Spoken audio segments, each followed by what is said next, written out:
Hello and welcome back to my Central Virginia no-dig garden. My name is Rebecca and today it is Melon Day. It is now approaching the middle of May and it's been quite warm here in Central Virginia. The weather forecast for the next 10 days looks like we're going to have continuation of really nice spring-like weather with some high temperatures in the 70s and even going up maybe into the 80s a couple of days. So I'm going to go ahead and I'm going to plant melons.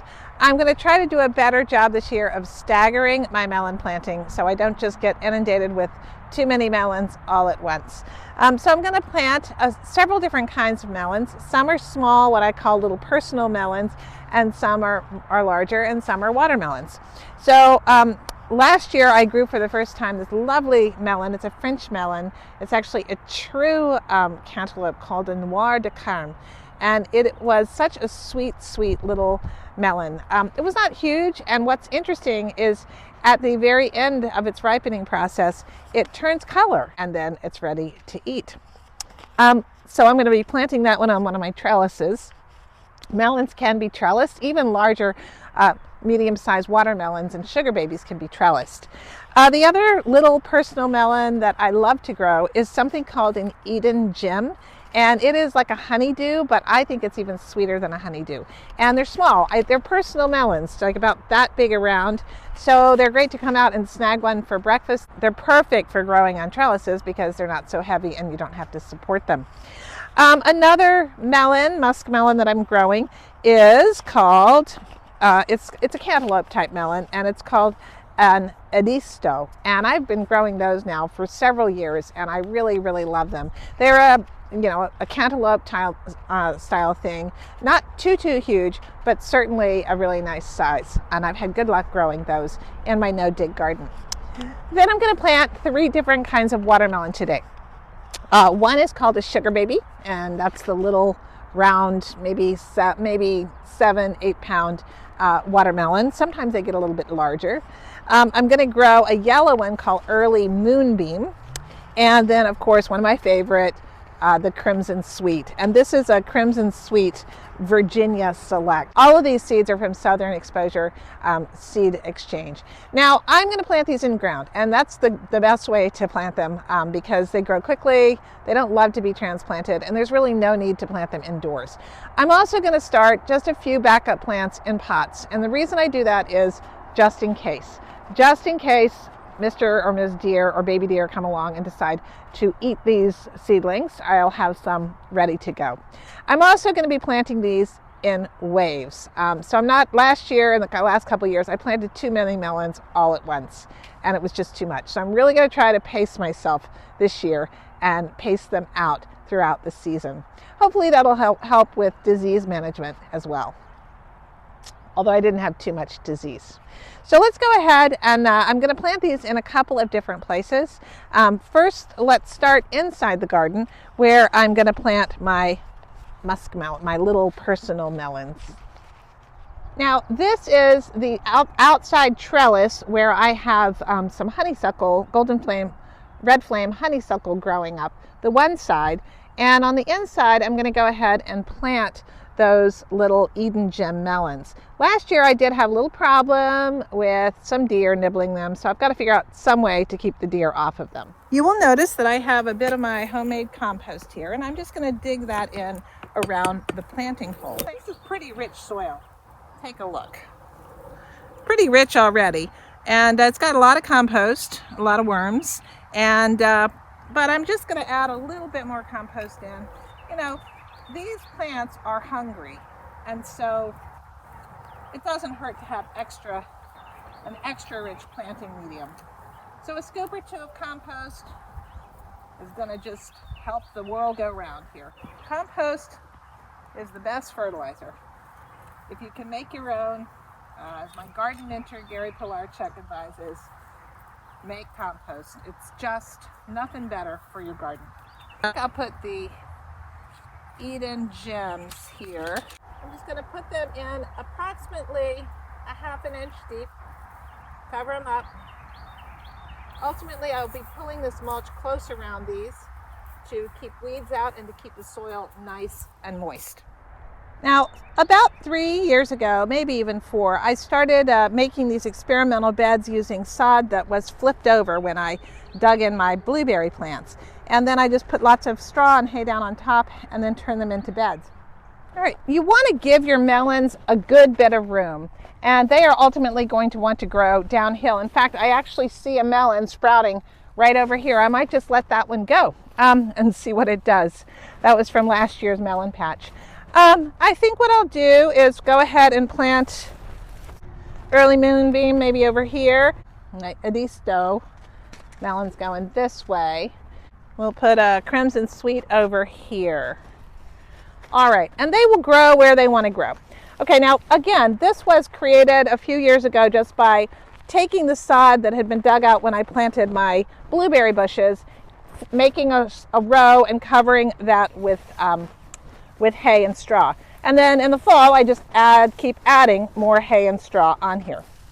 So I'm just going to part this. Now the hay and straw just mulches down and it continually enriches the soil, especially if you use hay. So what I'm going to do, I am going to add some compost in here. Again, I've got it and I'm going to use it. Although this soil is particularly, in this method, it really makes a nice friable soil. Using some compost is just going to give extra nutrition to these melons and make them extra delicious. A couple of scoops in. I'm going to dig it in really well to get it down in there, integrated into the growing space. As I said, melons are hungry. They're going to be hungry and you want to feed them. Okay, so there you go. One little small trick that I've used a couple of times in here is I do add some, if I got some seed start mixer, sometimes I'll put that in when the planting area just to kind of help those little seeds along just a bit. Now I'm going to put 3 seeds in here. If they all come up, then I might carefully transplant one of the seeds.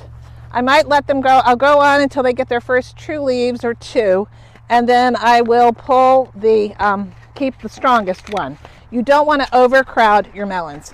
This is a watermelon, and it is called Early Moonbeam. It's a yellow melon, and it's really a tasty melon. All right, we're just going to cover those up.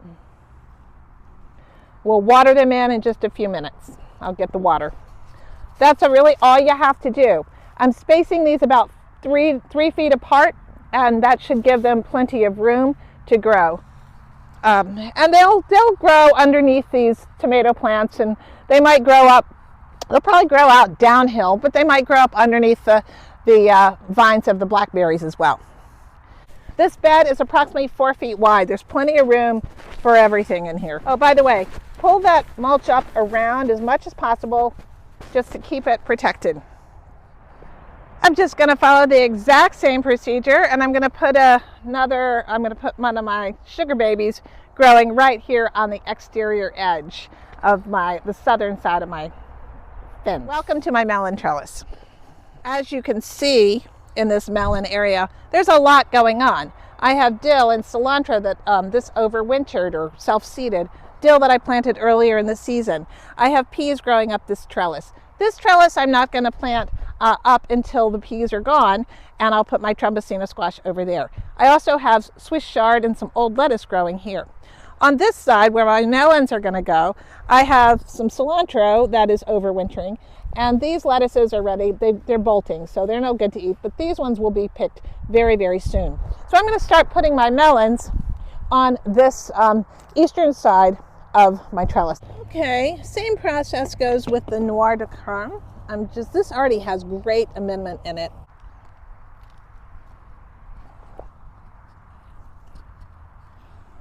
Oh, I'm sorry, centipede. That's a Kentucky centipede. We'll leave him be. But that's a weed, and I won't leave him be. You know, compost in this area is really not necessary because I really do amend this heavily in the fall. But what the heck? What the heck? More compost is not going to hurt. So this is the Noir de Carme. Noir de Carme, I think is how it's pronounced. My French is pretty much non-existent.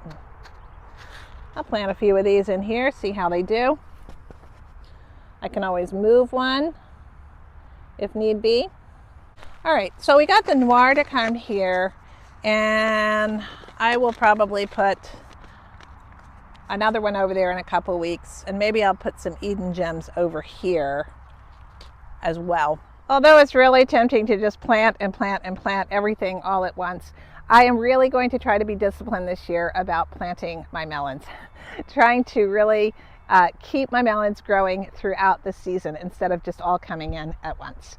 So I'll plant 2 of the Noir de Carme here, 2 of the Eden Gem over there.